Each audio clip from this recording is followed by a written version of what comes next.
Hello दोस्तों, welcome. और इस वीडियो में विज्ञान क्लास 9th का चैप्टर नंबर 8 गति करेंगे।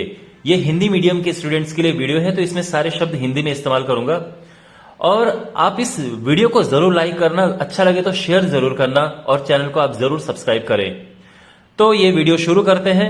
इस वीडियो में मैं पूरे के पूरे कॉन्सेप्ट आपको सिखाऊंगा कि स्थिर अवस्था, गतिमान अवस्था क्या होती है, फिर दूरी और विस्थापन में क्या अंतर है, वेग और चाल में अंतर क्या है, असमान गति समान गति में क्या अंतर है, वेग परिवर्तन की दर और जो गति के समीकरण है उनको हल करना सिखाऊंगा और ग्राफ भी आपको मैं बताऊंगा। बहुत अच्छी तरह से मैं ये वीडियो आपको समझाऊंगा, तो आप ये वीडियो आप अच्छे से देखें, एंड तक देखें। और इसके बाद अगला वीडियो आएगा जिसमें मैं न्यूमेरिकल्स आपको कराऊंगा, लेकिन इस वीडियो में मैं सारे के सारे कॉन्सेप्ट आपको सिखाऊंगा। तो ये वीडियो आपके लिए बहुत इंपॉर्टेंट है। तो शुरू करते हैं। सबसे पहले स्थिर अवस्था और गतिमान अवस्था क्या होती है, यानी कोई वस्तु स्थिर है आप कैसे कह सकते हैं। वेल माय डियर, तो यहां पर कोई वस्तु स्थिर अवस्था में है या गतिशील है, या आप कैसे कहेंगे। देखिए, आप अपने घर में बैठे हैं, this is your sweet home, और यहां पे आप ये बैठे हैं, ठीक है ना। ओके, आप मूव नहीं कर रहे, आप चुपचाप बैठे हैं, तो आप क्या कहोगे कि आप गतिमान हो या आप स्थिर हो। तो आप ये कहोगे कि मैं तो भाई स्थिर हूं। ओके, तो आप स्थिर हैं, चलो ठीक है, आप स्थिर हैं। लेकिन अब आप देखो, आपका जो घर है ये धरती पर है, और धरती तो स्थिर नहीं है ना। धरती तो सूर्य के चारों ओर घूम रही है। ये सूर्य है और धरती इसके चारों ओर घूम रही है। तो धरती गतिमान है, आपका घर भी गतिमान है, और उसके साथ आप भी गतिमान हो, आप मोशन में हो। स्थिर मतलब रेस्ट, और गतिशील यानी ये मोशन में। तो आप गतिशील हो, आप मोशन में हो।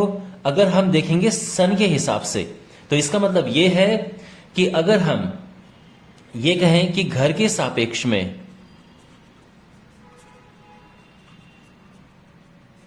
यानी घर के हिसाब से, घर के रिस्पेक्ट में आप स्थिर हैं, रेस्ट पर हैं, लेकिन सूर्य के सापेक्ष में आप गतिमान अवस्था में है। ठीक है, एक और उदाहरण लेते हैं।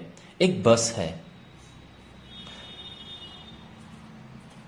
और आप बस में बैठे हैं, ठीक है, बस चल रही है। तो अगर बस चल रही है लेकिन आप चुपचाप बैठे हैं, तो क्या आप गतिमान हैं या आप स्थिर हैं। तो आप ये कहोगे कि देखो, बस के सापेक्ष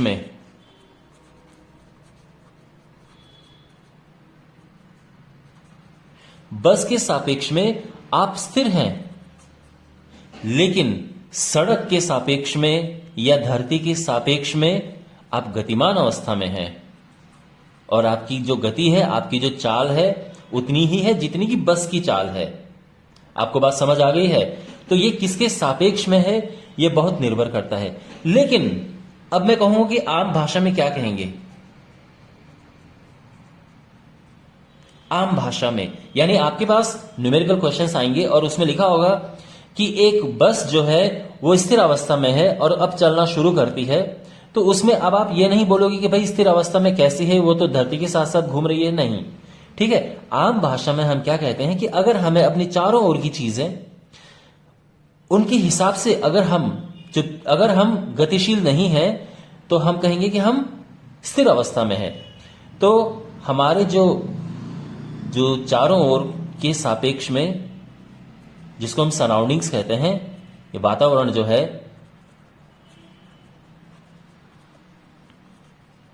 उसके हिसाब से अगर हम स्थिर हैं, मतलब आप अपने आसपास देखो, सब कुछ रुका हुआ है और आप भी बैठे हो, तो आप बोलोगे कि भाई मैं तो स्थिर हूं, ठीक है। और अगर आप अपने आसपास के हिसाब से चल रहे हो, तो फिर आप गतिमान अवस्था में हो गए।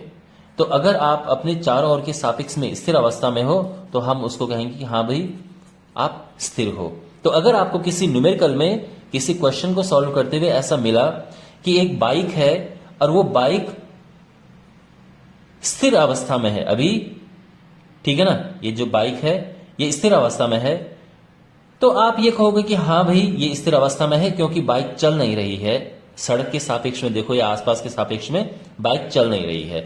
लेकिन अगर हम इसको डीप तरह से देखें तो आप ये कह सकते हैं कि जो बाइक है वो सूर्य के सापेक्ष में गतिशील अवस्था में है। तो जो कहानी का पूरा सार है वो ये है कि कोई चीज स्थिर है या गतिमान है, ये एक सापेक्ष वाली चीज होती है कि किसके रिस्पेक्ट में या किसके सापेक्ष आप देख रहे हो उसे, किससे रिलेट करके आप देख रहे हो, ये इसके सापेक्ष की चीज होती है। आपको बात समझ आ गई? ओके, अब सापेक्ष चाल पर कुछ प्रश्न करते हैं। बहुत कुछ इंपॉर्टेंट क्वेश्चंस हैं, देखिए।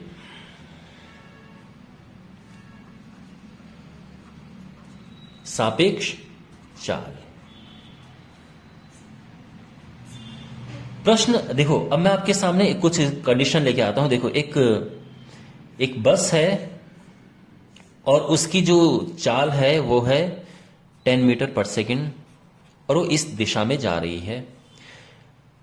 उसके बगल में एक पेड़ लगा हुआ है, तो पेड़ तो कहीं नहीं जा रहा है, तो पेड़ की जो चाल है वो है 0 मीटर पर सेकंड। इसके बाद एक साइकिल है और जो साइकिल है इसकी चाल है 4 मीटर पर सेकंड, वो भी इसी तरफ है।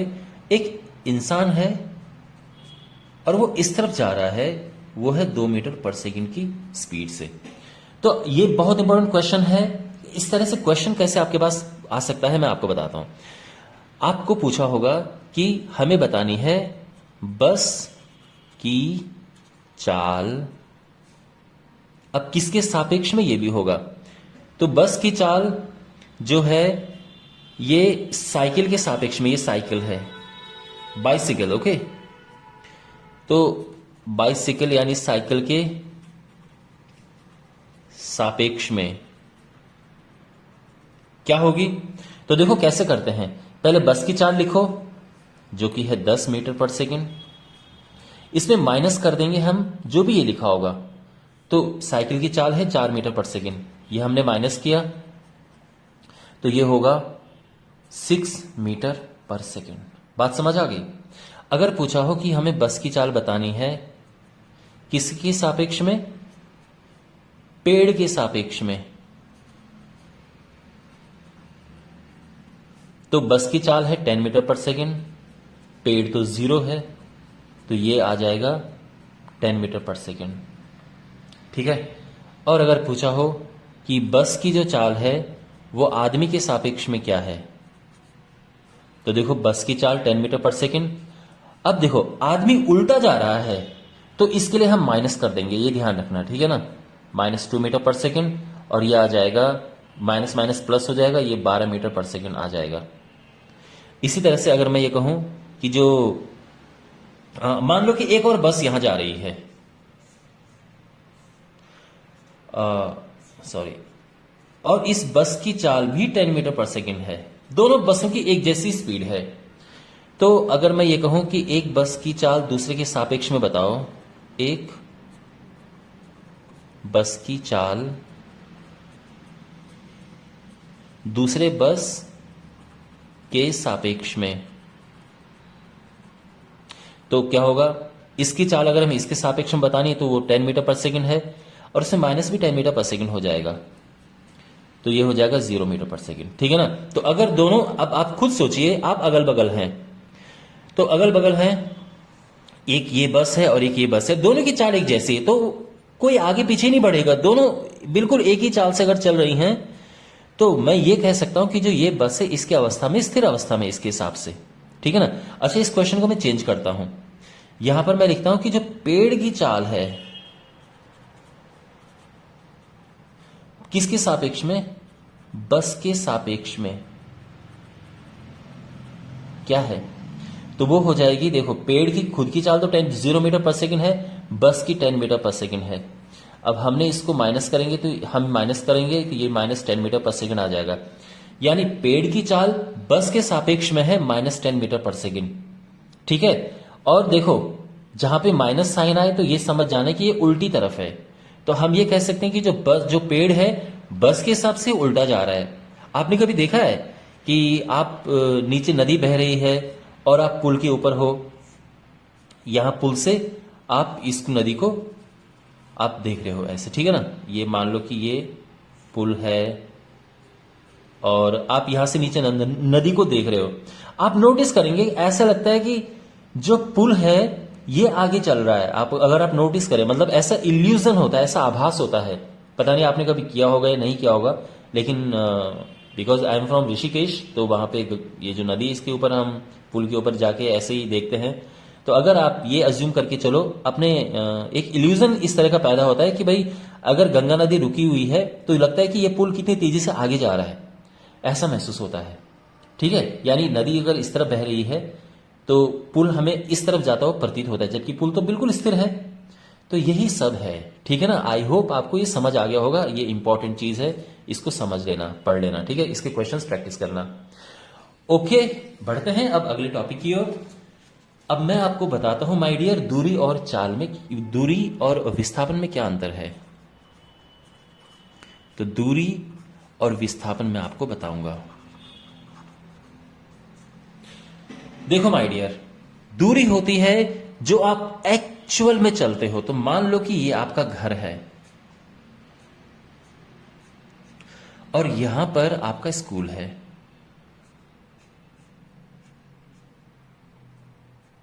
ये स्कूल है, यहां से आप चलना शुरू करते हैं। आप इधर चले, फिर आप इधर चले, फिर इधर चले, फिर इधर चले, और फिर ये आप स्कूल पहुंचे, ठीक है ना।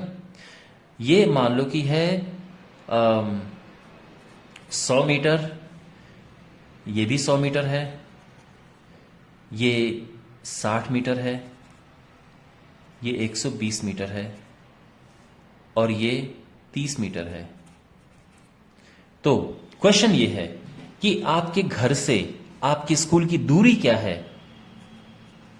तो दूरी होती है तय की गई दूरी, तय किया गया रास्ता, तय किया गया पथ, पथ कहो या मार्ग कहो या रास्ता कहो, ठीक है ना,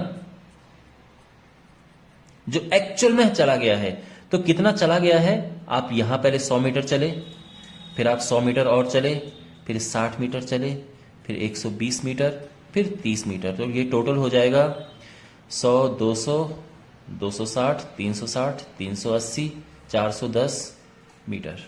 ये टोटल हमारी डिस्टेंस हो गई, यहां से यहां तक की टोटल दूरी हो गई है, ठीक है। अब माय डियर, विस्थापन की बात करते हैं कि विस्थापन क्या है यहां पे। तो जो विस्थापन होता है, इसकी परिभाषा है कि प्रारंभिक अवस्था और अंतिम अवस्था के बीच की न्यूनतम दूरी। प्रारंभिक अवस्था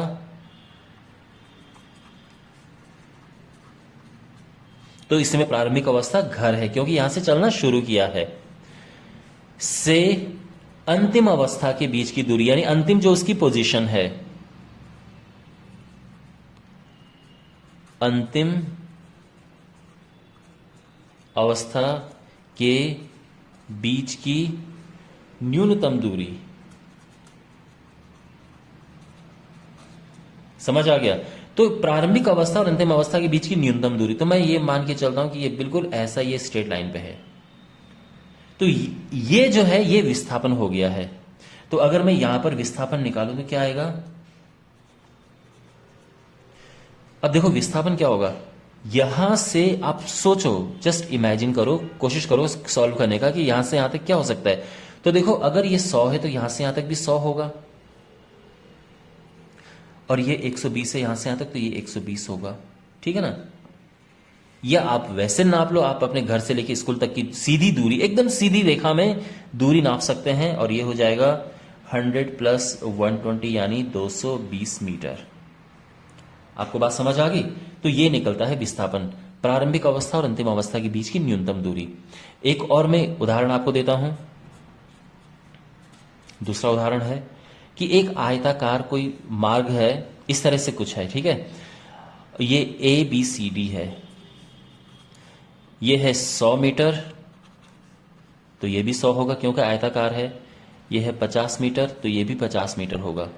अब अगर आपको यहां देखो, आप यहां से यहां चले, फिर यहां चले, फिर यहां चले और डी में पहुंचे, ये आपकी प्रारंभिक अवस्था है और ये आपकी अंतिम अवस्था है। तो अगर पूछा जाए कि इसमें दूरी बताओ, तो आप क्या बताओगे? दूरी के लिए क्या होगा? जो आपने एक्चुअल में रास्ता तय किया है, तो आपने एक्चुअल में तो क्या किया? 50 प्लस 100 प्लस 50 यानी 200 मीटर आपने रास्ता तय किया, ये मार्ग आपने तय किया है। तो ये तो आपकी दूरी हो गई है। अगर पूछा जाए कि विस्थापन क्या है, तो प्रारंभिक अवस्था ये है और अंतिम अवस्था ये है, इनके बीच की जो सबसे कम दूरी है वो ये है, तो ये हो जाएगा 100 मीटर। आपको बात समझ आ गई? देखो, इसी में मैं एक और एग्जांपल ले रहा हूं, इसी फिगर की बात करते हुए, सेम फिगर में बना रहा हूं यहां पे, ठीक है ना। यानी ये 100 मीटर है, ये भी 100 मीटर, ये 50 मीटर और ये 50 मीटर है। यहां से आपने चलना शुरू किया और आप इधर ही गए, आप इधर नहीं गए, आपने यहां से चलना शुरू किया और यहां तक पहुंच गया आप, ठीक है ना। आपने यही मार्ग लिया। अब इस अवस्था में अगर मैं बात करूं दूरी क्या है, तो आपने एक्चुअल में कितना तय किया है? आपने एक्चुअल में 100 मीटर तय किया है, तो दूरी 100 मीटर हो गई। आपका विस्थापन क्या है? तो विस्थापन भी 100 मीटर है, क्योंकि ये प्रारंभिक अवस्था है और ये अंतिम अवस्था है। प्रारंभिक अवस्था और अंतिम अवस्था के बीच की जो दूरी है वो 100 मीटर है, ठीक है ना, वही विस्थापन होता है, तो ये 100 मीटर है। अब आप यहां पे नोटिस करेंगे कि दूरी और विस्थापन इन दोनों केसेस में एक जैसा है। उसका कारण क्या है? उसका कारण यह है कि आप सीधी रेखा में चले। तो इसका मतलब यह है कि अगर हम एक सीधी रेखा में चलते हैं तो विस्थापन और दूरी एक समान होती है, ठीक है ना। तो यदि हम सीधी रेखा, या इसको सरल रेखा भी कहते हैं, में चलते हैं, या हम ये कह सकते हैं कि यदि कोई वस्तु एक सीधी रेखा में गतिशील है, इसको दूसरी भाषा में भी ये कह सकते हैं, ठीक है ना। मैं थोड़ा आपको आम भाषा में सिखा रहा हूं। तो यदि कोई वस्तु सीधी रेखा में या सरल रेखा में गतिशील है, या फिर अगर हम सीधी रेखा में चलते हैं तो दूरी और विस्थापन बराबर होते हैं।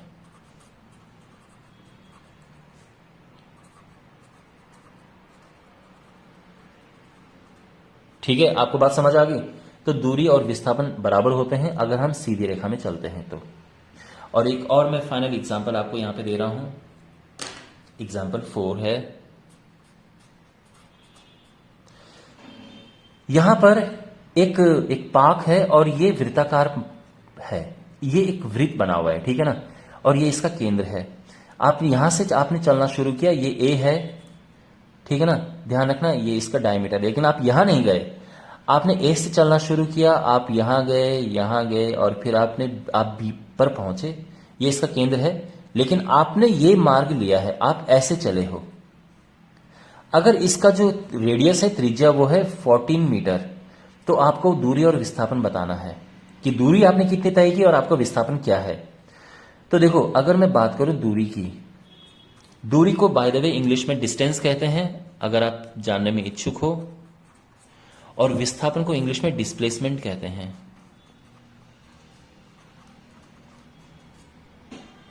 तो जो दूरी है वो ये है, आपने एक्चुअल में ये तय किया है।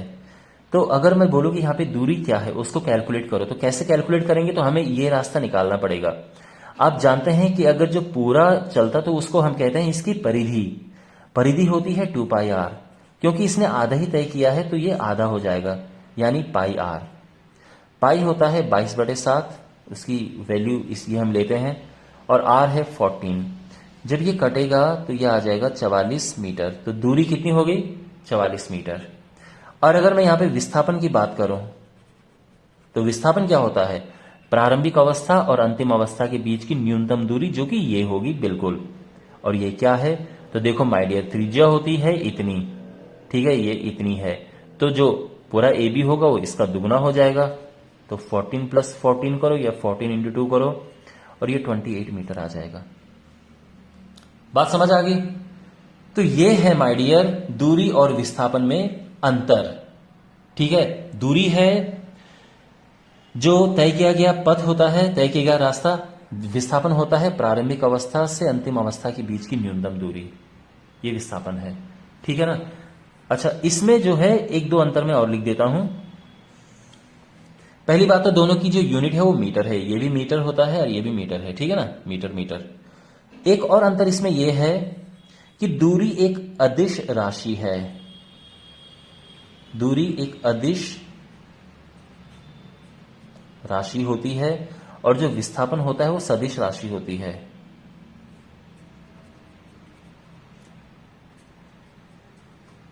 ठीक है ना, यानी ये स्केलर होता है और ये वेक्टर क्वांटिटी होती है। विस्थापन इज अ वेक्टर क्वांटिटी।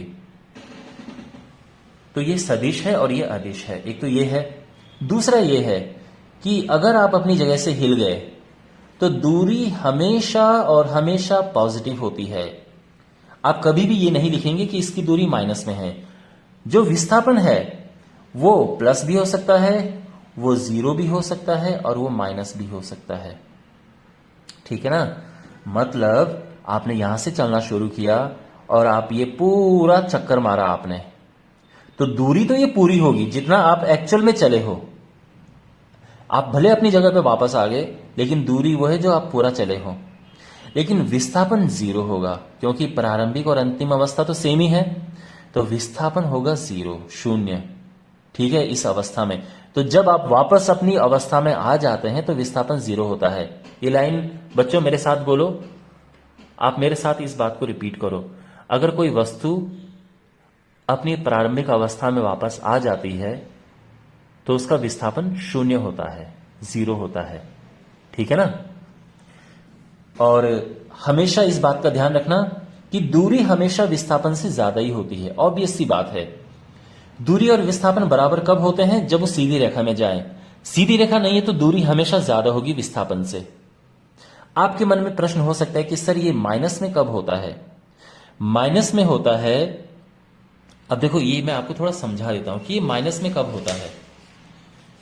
देखो माय डियर, मान लो कि कोई रेस है और इस रेस में 3 लोग भाग ले रहे हैं। यहां से उन्होंने चलना शुरू किया, करना है और यहां पहुंचना है। ठीक है, ये पूरा जहां पे विक्ट्री है। अब होता क्या है कि जो ये आदमी है वो यहां से उठ के आ जाता है यहां पर, इसको यहां से दौड़ना है। तो जो इस इंसान का जो विस्थापन है वो माइनस में आ गया है। तो मैं ये कहूंगा कि इसका जो विस्थापन है ये -10 मीटर है। मान लो कि ये 10 मीटर है। ठीक है ना। तो सीधी सी बात यह है कि जो डायरेक्शन, जो दिशा आप ले रहे हो, मान लो कि आप बिल्कुल ये वाली दिशा ले रहे हो, लेकिन अगर कोई चीज उल्टी डायरेक्शन में चली गई है तो इसका जो विस्थापन होगा वो माइनस में आ जाएगा। ठीक है ना, बात समझ आ गई। तो ये विस्थापन होता है नेगेटिव में, माइनस वाला विस्थापन।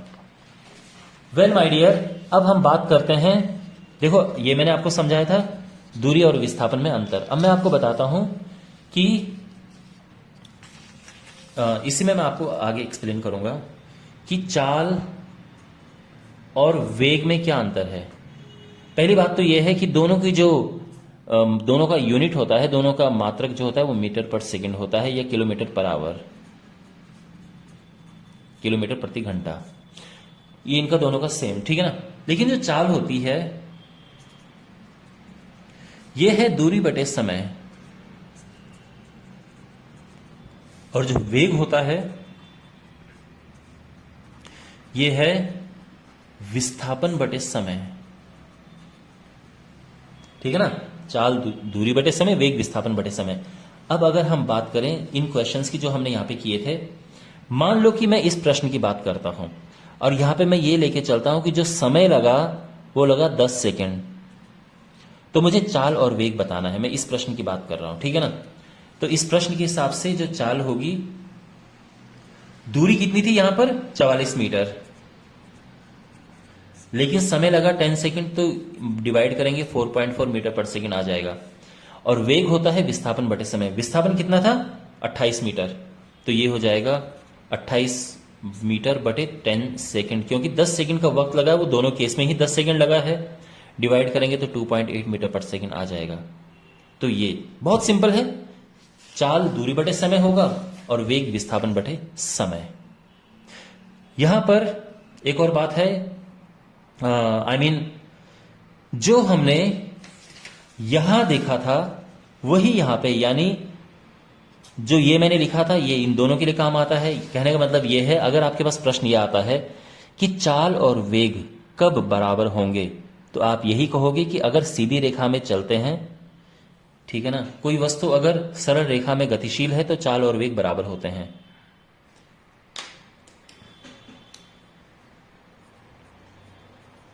यदि कोई वस्तु एक सरल रेखा में गतिशील है तो चाल और वेग बराबर होते हैं, ठीक है ना। और बस ऐसे आपकी जानकारी के लिए मैं बता दूं कि चाल को इंग्लिश में कहते हैं स्पीड और वेग को इंग्लिश में कहते हैं वेलोसिटी।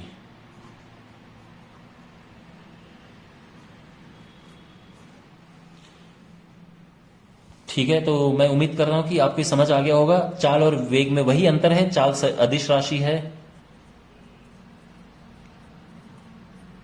वेग सदिश है। और इसके बाद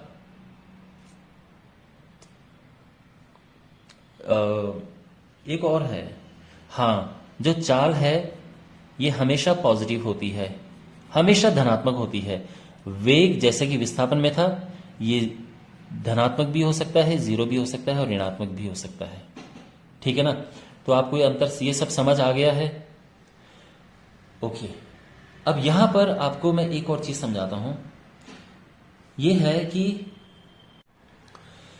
माय डियर, जो ये फॉर्मूले मैंने लिखे हैं, चार बराबर दूरी बटे समय होता है, वेग बराबर विस्थापन बटे समय होता है, ध्यान रखना, ध्यान में रखना, ये फॉर्मूला हम तभी इस्तेमाल करेंगे, तभी प्रयोग करेंगे जब इसमें जब इनकी चाल या वेग समान होता है, ठीक है।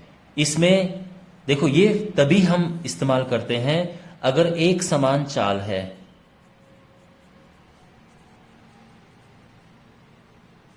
अगर चाल कम हो रही है या ज्यादा हो रही है तो ये फॉर्मूले इस्तेमाल नहीं करते हैं, ठीक है ना। अगर चाल कम या ज्यादा होती है या उनके वेग कम या ज्यादा होते हैं तो उस केस में हमारे पास दूसरे फॉर्मूले हैं, आपने सुना होगा, v is equal to u plus a t, s is equal to u t plus half a t square, v square is u square plus 2as।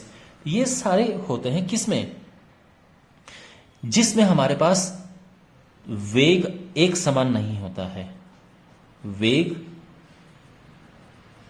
समान नहीं है। देखो, वेग और चाल लगभग एक जैसी चीजें हैं, बस ये ध्यान रखना कि वेग के लिए हम एक सीधी रेखा में लेते हैं, चाल तो कहीं भी इधर उधर करके आप ले सकते हो।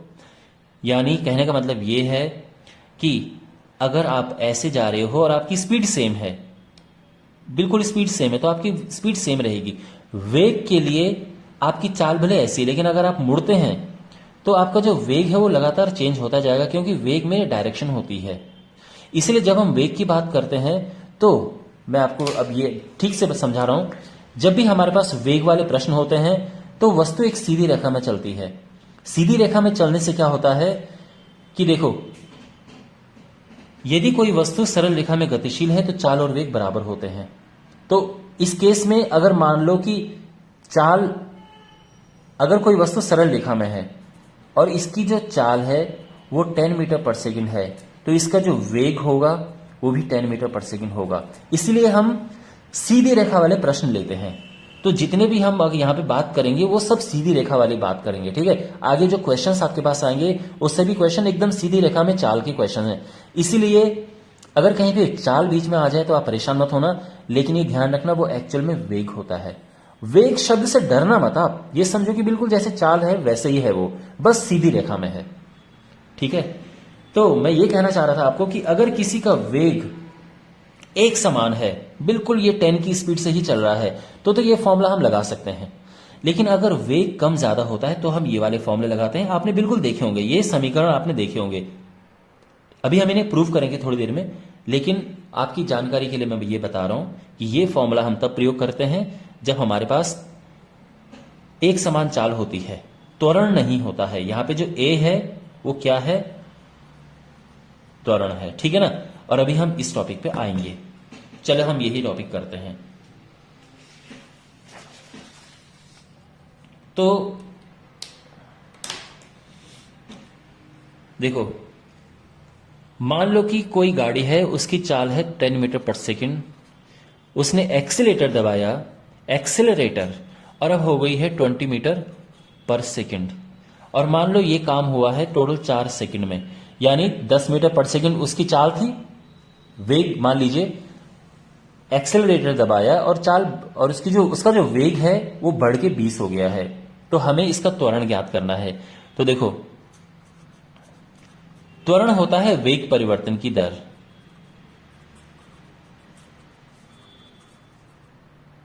आप सोचोगे सर आप चाल क्यों नहीं बोल रहे, वेग परिवर्तन क्यों बोल रहे? क्योंकि माय डियर, हम एक सीधी रेखा में ले रहे हैं इसे, ठीक है, एकदम सीधी रेखा में, तो हम वेग शब्द यूज करेंगे, क्योंकि चाल तो किसी भी डायरेक्शन में हो जाएगी, लेकिन हमें लेना सीधी रेखा में, इसलिए हम वेग की बात कर रहे हैं। वेग परिवर्तन की दर को त्वरण कहते हैं। वेग परिवर्तन का मतलब क्या है कि वेग में कितना परिवर्तन हुआ है, यानी अंतिम वेग माइनस प्रारंभिक वेग, और उसमें हम समय का भाग दे देंगे। ध्यान रखना, जब भी दर लिखा होता है तो आप समझ जाना कि समय नीचे डिवाइड में आएगा या आएगा। अंतिम वेग होता है v, प्रारंभिक वेग होता है u, और समय हो t, त्वरण का सिंबल a होता है। तो ये तो पहली बात तो ये कि ये फॉर्मूला है, आपको रटना है, ये ध्यान में रखना है। और इस फॉर्मूले का इस्तेमाल करके अगर हमें ये क्वेश्चन करना है तो देखो, अंतिम वेग है 20 मीटर पर सेकेंड, प्रारंभिक वेग 10 मीटर पर सेकेंड, और टाइम लगा 4, तो ये है 10/4 यानी 2.5, और जो इसका यूनिट होता है, ध्यान रखना, मीटर पर सेकेंड स्क्वायर इसका यूनिट होता है, ठीक है। तो कीप इन माइंड, ये त्वरण है माय डियर। आपकी जो स्पीड है, आपका जो वेग है, वेलोसिटी, वो लगातार बढ़ रही है। ये किस केस में होता है? एक बहुत फेमस केस है कि अगर आप छत से किसी चीज को ड्रॉप करते हो, ये छत है, ठीक है ना, एक बिल्डिंग है, बहुत ऊंची बिल्डिंग, और यहां से आप किसी चीज को ड्रॉप करते हो तो उसकी जो स्पीड है धीरे धीरे बढ़ती जाती है, ठीक है ना, उसका जो वेग है वो धीरे धीरे बढ़ता जाता है। तो उस केस में हम ये वाले फॉर्मूले को इस्तेमाल करेंगे कि त्वरण क्या है, कितना चला, कितने टाइम में यहां पहुंचा। जब भी हमें ये सब करना होगा तो इन क्वेश्चंस में हम क्या करेंगे, जो मैंने आपको बताया था, ये इन समीकरणों का प्रयोग करेंगे, ठीक है ना। तो अभी हम इन्हें डिराइव भी करेंगे और मैं आपको ये बताऊंगा कि इनका प्रयोग भी कैसे करें। लेकिन ये त्वरण है, तो त्वरण क्या होता है? वेग परिवर्तन की दर, यानी उसका वेग जो है वो बढ़ रहा है, ठीक है ना। अच्छा, अब आपके पास अब मैं आपको एक और इंपॉर्टेंट चीज बताने जा रहा हूं, और ये कह सकते हैं कि जितना मैंने अभी तक पढ़ाया है वो उसको भी पूरा समअप कर देगा। तो माय डियर, यहां पर जो गति है, यानी हमने शुरू में पढ़ा था ना, गति की अवस्था और स्थिर अवस्था, ये 2 प्रकार की होती है। एक होती है समान गति, ठीक है ना, जिसको हम यूनिफॉर्म मोशन कहते हैं, और एक असमान गति। समान गति का मतलब ये समझो कि उनका जो वेग है वो बिल्कुल एक जैसा है, एक समान वेग है, 4 मीटर पर सेकंड से चल रहा है तो बिल्कुल एक ही दिशा में 4 मीटर पर सेकंड से चल रहा है। इसका बहुत अच्छा एग्जाम्पल है कि एक सीधी सड़क पे कोई कार एक ही स्पीड में जा रही है, ठीक है ना, हाईवे पर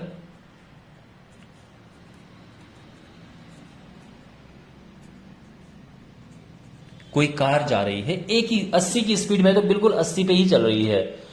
तो यहां पर उसको हम ये कह सकते हैं, एक उदाहरण दे सकते हैं, क्योंकि आपके पास एक क्वेश्चन आ सकता है कि एक समान गति का उदाहरण बताओ। तो आप कह सकते हो कि एक सीधी सड़क पर कोई कार एक ही गति से जा रही है, जैसे कार किसी हाईवे पे जा रही है सीधी रेखा में बिल्कुल एक ही स्पीड से, एक ही वेग से, तो वो उदाहरण है समान गति का।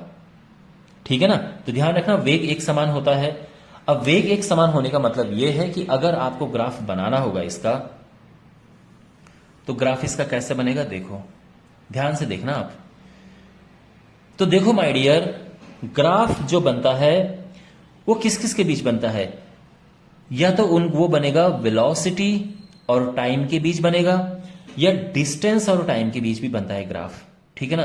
ग्राफ जो बनता है वो डिस्टेंस और टाइम के बीच भी बनता है। ध्यान रखना वेलोसिटी को हम v से लेते हैं, डिस्टेंस को हम s से डिनोट करते हैं। ठीक है। अच्छा, अब ठीक से समझो यहां पर अगर मैं इसका ग्राफ बनाना चाहूं कि समान गति का ग्राफ क्या है, तो समान गति पे हमें वेग एक जैसा लेना होगा। तो यानी बिल्कुल ऐसी सीधी रेखा आ जाएगी। टाइम बढ़ रहा है लेकिन उसका वेग नहीं बढ़ रहा है, तो ये ग्राफ है समान गति का। लेकिन समान गति में अगर मैं इसका ग्राफ बनाना चाहूं, दूरी और समय का ग्राफ बनाना चाहूं, तो कैसे ग्राफ बनेगा, तो ऐसा ग्राफ बनेगा। पर ये सीधी रेखा जानी चाहिए, चाहे ऐसे होगा या ऐसे होगा, लेकिन ध्यान रखना ये सीधी रेखा जानी चाहिए। ठीक है ना।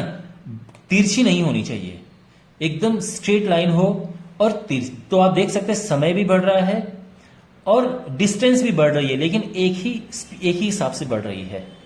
ठीक है ना।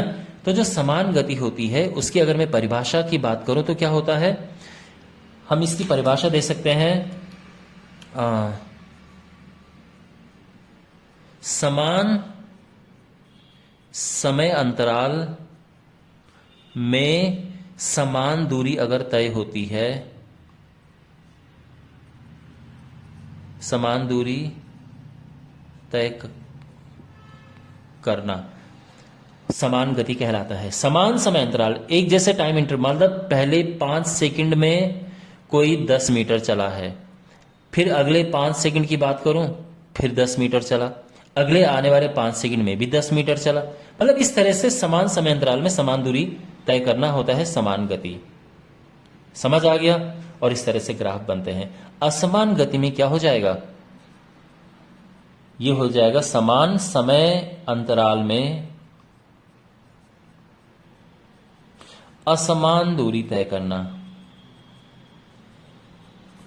ठीक है ना। मान लो कि पहले 5 सेकंड में 10 मीटर चला, अगले 5 सेकंड में 50 मीटर चल गया, अगले 5 सेकंड में 2 मीटर, तो ये असमान गति है। तो बहुत आसान है समझना। लेकिन माय डियर एक और इसमें है कैच, एक और है कि ये भी 2 प्रकार के होते हैं। 2 प्रकार के मैं आपको बताता हूं। 2 प्रकार की क्या, देखो आप छत से एक बहुत ऊंची बिल्डिंग है, मान लो कि 100 मंजिला ऊंची बिल्डिंग है, आप उसकी छत से, और ये मान लो कि हवा नहीं है क्योंकि हवा से स्पीड कम हो जाती है, तो हवा को इग्नोर कर दो। आप उसकी छत से जब आपको चीज नीचे फेंकते हो, ड्रॉप करते हो, तो उसकी जो स्पीड है, उसका जो वेग है लगातार लगातार लगातार बढ़ता जाता है, बढ़ता जाता है, बढ़ता जाता है। ठीक है। एक तो वो है, उसको हम कहते हैं समान त्वरित गति, यूनिफॉर्मली एक्सेलरेटेड मोशन। ठीक है ना। और यहां पे अब एक दूसरा एग्जांपल है कि अब देखो मैं इसकी बात करूं अगर कि आपने छत से कुछ फेंका, उसकी स्पीड चेंज हो रही है, उसकी वेलोसिटी पहले 0 थी, फिर 10 हुई, फिर 20 हुई, फिर 30 हुई, तो वेग बढ़ रहा है लेकिन एक पैटर्न में बढ़ रहा है। अगर मैं इसकी बात करूं तो यहां पर क्या होगा, मान लो कि कार कोई ट्रैफिक में है, तो कैसे कार चलेगी, कभी कार तेज चलेगी, कभी कार रुक जाएगी, कभी कार स्लो चलेगी। तो वो कौन सा एग्जाम्पल है, वो है असमान त्वरित गति का एग्जाम्पल। असमान त्वरित गति। तो समान त्वरित गति, असमान त्वरित गति। समान त्वरित गति में एक शब्द आपने जो ऑलरेडी पढ़ चुके हैं वो आता है ए, यानी त्वरण, एक्सेलरेशन। और इसका ग्राफ कैसे बनाए देखो, ये है v और ये है t। तो समान त्वरित गति का जो ग्राफ बनता है वो ये देखो टाइम के साथ वेलोसिटी बढ़ रही है, तो ग्राफ ऐसे बनेगा या ऐसे बनेगा या ऐसे बनेगा। ये अलग अलग ग्राफ हैं, ये मत समझना कि एक के तीनों ग्राफ आ रहे हैं, ये अलग अलग इस तरह से ग्राफ, ये ऐसे बन सकता है, ऐसे बन सकता है, ऐसे बन सकता है, ठीक है। और दूसरा अगर मैं आपको ग्राफ बना के दूं टी और वी के बीच में, टी और एस सॉरी डिस्टेंस के बीच में, तो ग्राफ इस तरह से बनता है। ये बहुत इंपॉर्टेंट ग्राफ है जो मैं यहां पे ये बना रहा हूं, ये ग्राफ बनता है, ठीक है ना। तो ये ग्राफ है समान त्वरित गति में डिस्प्लेसमेंट और टाइम के बीच। आप किसी चीज को ऊपर से नीचे ड्रॉप कर रहे हैं तो जैसे जैसे वो टाइम बढ़ता जाएगा वो और तेज होती जाएगी और ज्यादा मार्ग तय करेगी, इसलिए ग्राफ ऐसे ऊपर चढ़ जाता है। अगर मैं बात करूं असमान त्वरित गति की, तो इसमें कार अब ट्रैफिक में आप खुद सोच सकते हो क्या होगा भाई। इसकी जो वेलोसिटी है, कभी उसकी वेलोसिटी ज्यादा होगी, कभी कम होगी, ठीक है ना। कभी ये है, कभी कम हो जाएगी, कभी ऐसे है, ऐसे कैसे, इस तरह से। तो ये एग्जाम्पल है असमान त्वरित गति का। और ऐसे ही इसमें ग्राफ बनेगा टाइम और डिस्प्लेसमेंट का, तो ये ग्राफ भी बनेगा। कोशिश करना कि इसको वापस मत लेके आना, मतलब ये गया, फिर ये बढ़ा, फिर ये बढ़ा, फिर ये इस तरह से। ये असमान त्वरित गति में डिस्प्लेसमेंट और टाइम के बीच, यानी विस्थापन और समय के बीच का ग्राफ है, और ये वेग और समय के बीच का ग्राफ है। ये मैंने आपको सारे ग्राफ बना के दिखा दिए हैं। एक और जो फाइनल ग्राफ, अगर आप मुझसे पूछें कि सर अगर कोई चीज रेस्ट पे है तो उसका ग्राफ कैसे बनेगा, यानी स्थिर अवस्था में है तो उसका ग्राफ कैसे बनेगा, तो माय डियर, अगर कोई चीज स्थिर अवस्था में है और उसका आपको ग्राफ बनाना है तो कैसे बनेगा, देखो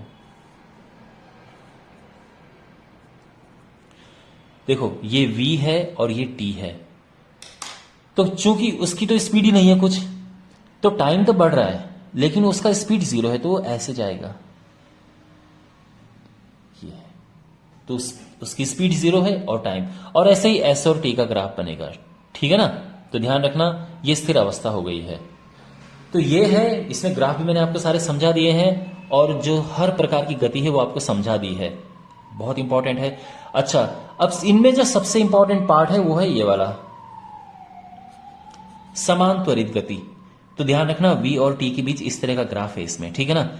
और इसी पे जो मैंने आपको 3 इक्वेशन बताई थी वो इसी पर ही आधारित होती हैं, ठीक है ना। तो जिन 3 इक्वेशन की मैंने यहां पे आपको जिक्र किया था, मैं इनकी बात कर रहा हूं। तो ये जो तीनों हैं ये समान त्वरित गति पर है, क्योंकि इसमें त्वरण है, ये जो a है इस पे क्वेश्चंस भी आते हैं आपके पास। तो अब मैं क्या करूंगा कि जो तीनों मैंने लिखे हैं इनको मैं प्रूव करके आपको बताऊंगा, ठीक है ना। चलिए, तो गति के समीकरण,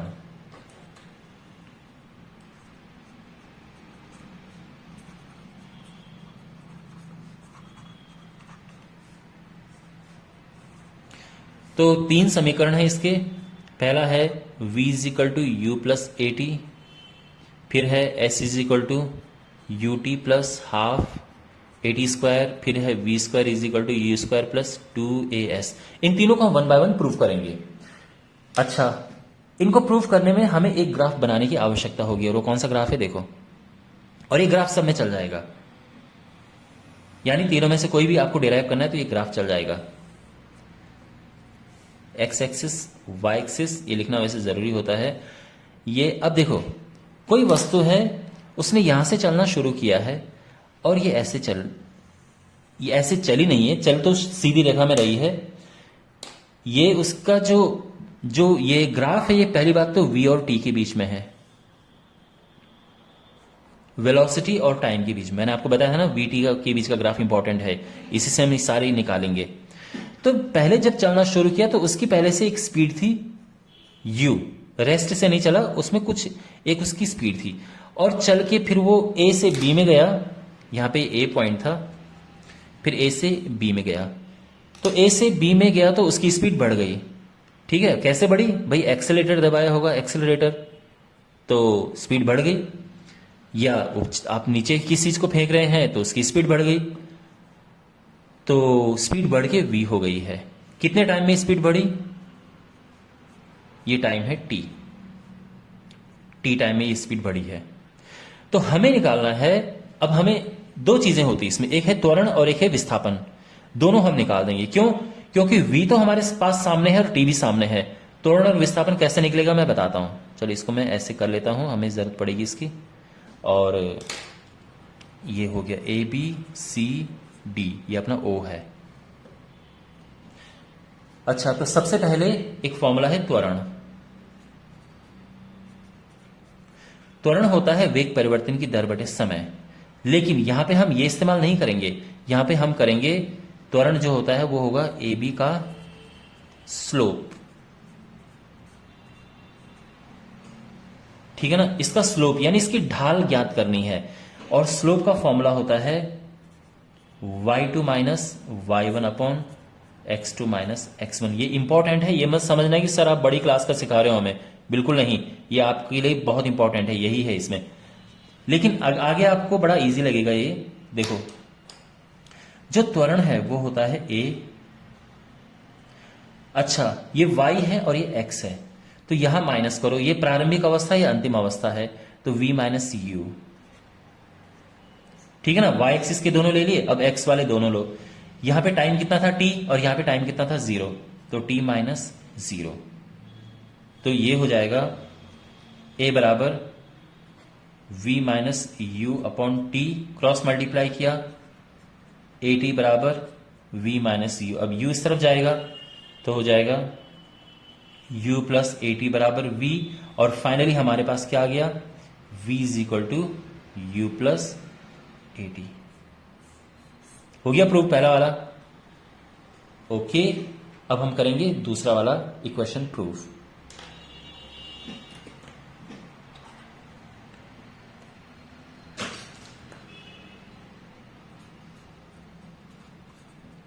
देखो, सेकंड इक्वेशन जो है उसमें s है, यानी डिस्प्लेसमेंट है, विस्थापन है। विस्थापन होता है कि ग्राफ ए बी जो है के नीचे का क्षेत्रफल, ये इसका विस्थापन हो गया। ध्यान रखना, ये फॉर्मूला त्वरण का है और ये विस्थापन का है। तो अगर आपको विस्थापन निकालना है, आप इसके नीचे का एरिया निकाल दो, सिंपल है। अच्छा, अब यहां पर देखो, विस्थापन का सिंबल होता है S। इसका एरिया क्या होगा, तो इसका एरिया होता है, आपको पता है कि ये कौन सा शेप बन रहा है, ये बन रहा है ट्रेपेजियम, यानी समलंब चतुर्भुज। उसमें फॉर्मूला होता है कि जो समांतर भुजाएं हैं उनको प्लस करना है पहले। होता है ना समलंब चतुर्भुज का फॉर्मूला, हाफ इंटू ए प्लस बी इंटू हाइट, तो वही है। ये है ओ ए प्लस बी डी। देखो, एक भुजा ये है और एक भुजा ये है, और इनके बीच की हाइट को मैं ले लेता हूं, AC ले लो या OD ले लो, बात एक ही है। जो OA है वो है U, यानी यहां से यहां तक। जो BD है वो है V, और जो OD है वो तो है टाइम, तो ये हो जाएगा हाफ। अब देखो, मुझे क्या करना है इस फॉर्मूले में, मुझे टाइम तो चाहिए पर V नहीं चाहिए, तो V को यहां से हटाओ। V को कहां से, कैसे हटाओ, यहां से हटाओ। V की जगह पे लिखो U प्लस ए टी, और ये हो जाएगा half 2u plus a T into T. ये हो जाएगा half 2ut plus a t square, और अब ये अंदर मल्टीप्लाई होगा तो फाइनली s आ जाएगा, सॉरी, जो s आ जाएगा, ये तो 2 से 2 कट गया, तो हमारे पास ये आया ut plus half a t square, और ये दूसरी इक्वेशन डिराइव हो गई है। ठीक है, और अब तीसरी इक्वेशन डिराइव करते हैं। देखो, यहां पर आप नोटिस करेंगे कि देखो यहां पर हमारे पास विस्थापन है, तो देखो ये कितना एक जैसा होगा, यहां तक बिल्कुल एक जैसा है ये। तो जो ये लिखा है आपको वो वही लिखना है। मैं यहां से आगे से सॉल्व करना शुरू कर रहा हूं, यानी s is equal to half u plus v into t तक आपको बिल्कुल यहां जैसा ये है वैसे लिखना है। अब यहां पर एक चेंज करना है हमें, जो टाइम है वो क्या है, क्योंकि इसमें टी नहीं है तो टी हमें हटाना है यहां से। तो टी कैसे हटाएंगे, देखो ये टी अगर ऊपर गया और ए नीचे आया तो हमें क्या मिलेगा, v माइनस यू अपॉन ए, है ना। ये आपको लिखना है यहां पे भाई, a होता है v minus u upon T, होता है ना।